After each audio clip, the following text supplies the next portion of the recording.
হে friends, আপনারা সবাই কেমন আছেন? আমি তো ভালো আছি। আমি অনেক দিন পর চলে এসেছি আমার রান্নার ব্লগ নিয়ে। এটা ছিল শনিবার দিন, মানে ছুটির দিনের ব্লগ।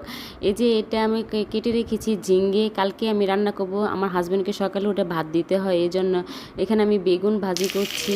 বেগুন দিয়ে ইলিশ মাছ দিয়ে ঝোল রান্না করব। এই যে এখানে আলু দিয়ে কষিয়ে রেখেছি, তারপর ঝোলের পানিও দিয়ে দিলাম।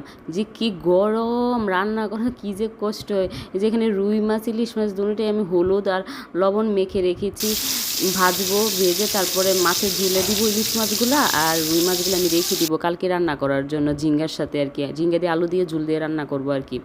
মানে কী যে চলতেছে গরম, অনেক তাড়াতাড়ি চেষ্টা করতেছি রান্না করার জন্য। এই যে এখানে কাঁকরোল আলু ভাজি করার জন্য কেটে রাখলাম, এদিকে পেঁয়াজও কাটলাম, আর এই যে এদিকে রুই মাছগুলো ভাজি করলাম, আলু ভাজি করে রাখলাম, যাতে সকালে ওঠে আমি, মানে রবিবার দিন সকালে ওঠে অফিস আছে তো রান্না করে দিয়ে দিতে পারি। এদিকে লেবুও কেটে রাখলাম, মানে তারপর যেখানে আমি ভাজিটাও বসিয়ে দিলাম।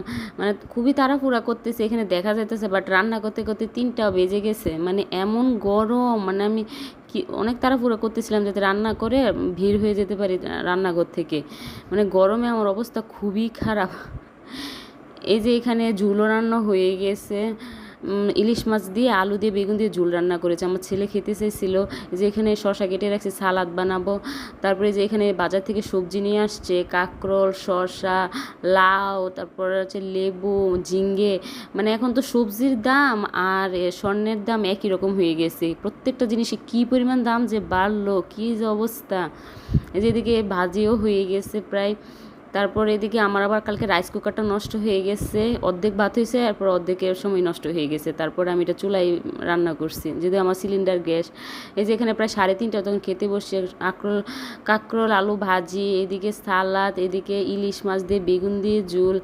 মানে কি যে গরমে দেখেন রোদ পড়তেছে, মানে রোদের যন্ত্রণা কে ভাত খাইবো, তখন মনে হয় 3:30 বাজে। মানে একে তো গরম, কারেন্ট থাকে না, আর মধ্যে আবার এরকম রোদ। ওকে ফ্রেন্ডস, আপনার সব ভালো থাকবেন।